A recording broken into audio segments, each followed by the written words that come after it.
First question, have you watched the Garcia shooting video? Yes, I have. Okay. What in that video or that situation makes you want the FBI to look at this particular Phoenix police shooting versus other ones? So that's actually a great question. So I've always said before, being the police chief here, I'm not afraid of an outside entity reviewing our work. I'm not afraid of a second set of eyes. In this instance, we've had some outcry in the community calling for an independent investigation. So why not invite the FBI in to look at this case and walk through it with us and in parallel? In order to show that we're not afraid of transparency, we're not afraid of accountability, and we're not afraid of a second set of eyes reviewing this case. But why this one? Just because of the public outcry on this one, or? Because there has been tremendous angst involved in this scenario, in this situation, and to kind of put my money where my mouth is, taking the responsibility of calling in another entity to review the case. When the FBI comes in and looks at a case like this from a civil rights standpoint, what are they looking at?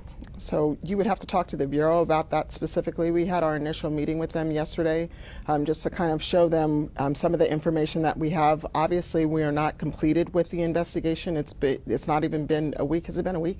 It's not even been a week yet. So we will give them the case, give them the investigation so they can really make sure that our investigation is thorough, really look through it, identify if there are any gaps in the investigation, because that's what the Bureau will do. So it remains to be seen what they say. Okay. Obviously, there's been a little bit of video released on this, and de-escalation has been a big issue Yes. with you and this department. Right. With the de-escalation thing, this doesn't look like de-escalation, what we've seen in this short video clip. We've got officers who say a guy's got a gun in a car. They're literally inches away from him with their guns pointed down saying, I'm gonna effing shoot you.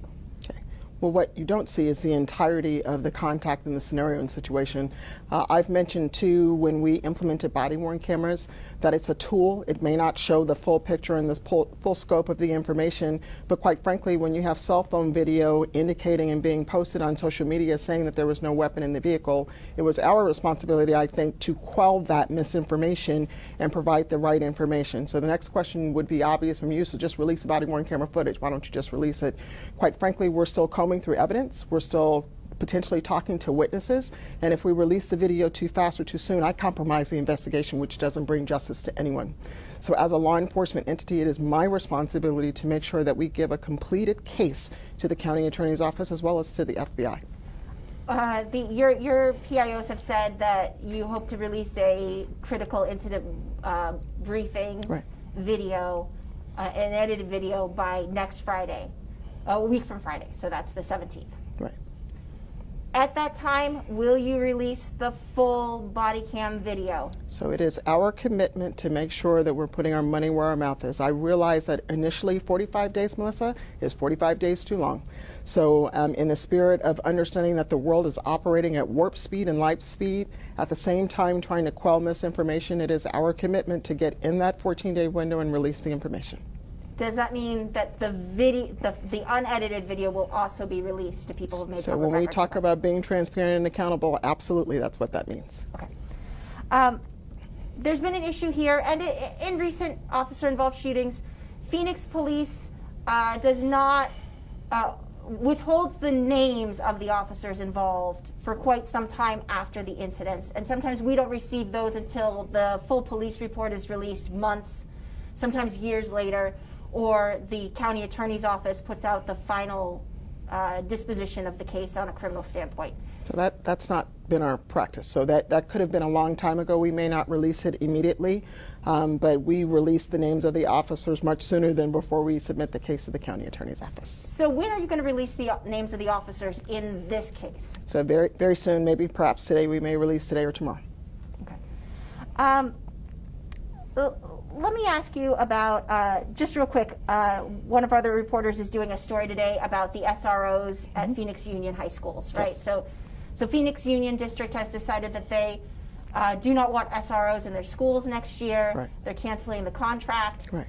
What is your reaction to that? So my reaction is I'm a professional and I'm a business entity, and if we are not wanted on campus for whatever reason, I will respect what Phoenix Union has decided, but at the same time, if we are called to these educational institutions, we're going to respond and be professional and take the calls for service, because that's the way that the Phoenix Police Department operates. Have you heard from other school districts that they're going to follow suit? I have not. So I think many of the other school districts that we work with have continued to want the school resource officers there. And so in providing that customer service, we're going to be there to be the consummate professionals.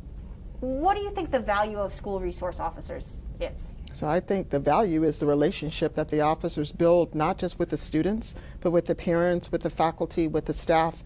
And it actually shows a human side to policing. I'm too old to have had school resource officers at my school, but I do recall at my son's schools that they had school resource officers, and they just developed a great rapport with individuals. Let me ask you about, we just got video from a 2018 case, right? It was a motorcycle stop and near 7th and Beardsley, and a man was shot. So when we finally get the video this week, we look at it. It's after the fact video because it's before body-worn cameras were on all patrol officers. They take the guy who's shot and bleeding out on the ground. They handcuff him. He says at one point, "I can't breathe." The officer's response is, "Tough you." So is that my officer? That's your officer.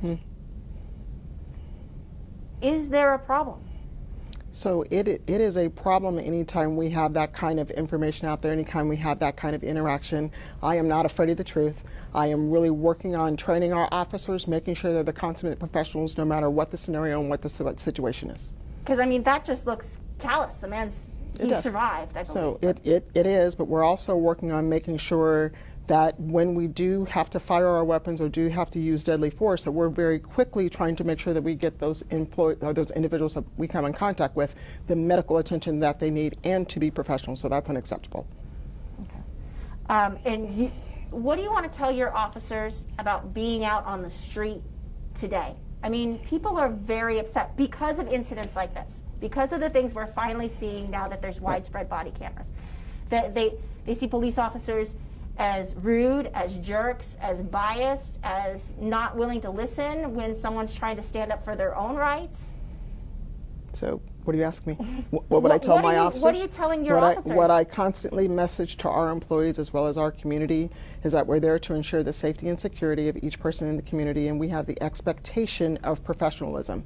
We are constantly messaging that in training. We're constantly messaging that in our briefings. I'm constantly messaging it in our PDTV videos that we have. At the end of the day, we have 1 million contacts with members of the public. Most of them go very well. And when those don't go well, I'm not afraid to address it, to be accountable, and to be responsible for it. And Melissa, really quickly, that incident you're speaking about is an OIS, correct? Yeah. And so the officer in that incident actually had a gun pulled from behind him where he was threatened to be shot by the suspect. Is that correct? We don't have the video beforehand. So there was. I just think he was armed. Right, but this is after he's already on the ground, bleeding and handcuffed and secure. Oh, okay. That's when he says, "I can't breathe," and they say, "Tough you." So, and aren't rendering any kind of aid to stop the bleeding. If you see incidents where officers are, not rendering aid after a shooting, if they're escalating situations, are you going to discipline them? Absolutely. We're going to look at it from a training perspective. We're going to look at it from an accountability perspective. We're going to look at it as a discipline issue if that warrants that. So I have never shied away from a challenge of being accountable and transparent, and any kind of questions you ask me today isn't going to change that at all. I do understand and know that I have human beings that work for me and with me, and at times we make mistakes. The Phoenix Police Department has been very good about identifying and owning those mistakes, and really working hard to make sure our contacts, every contact, is that professional contact, is that courteous contact, does show compassion to the people that we come in contact, whether or not we're rendering aid or not, or whether or not we're writing a traffic ticket, or whether or not we're investigating anything. What do you tell the community that's lost a lot of faith and trust in the police department at this point? So what I tell them is our responsibility to make every contact matter, to earn your trust with every contact. That's one of the reasons why I called in the FBI, is to show that we are unafraid of that accountability and transparency and second set of eyes.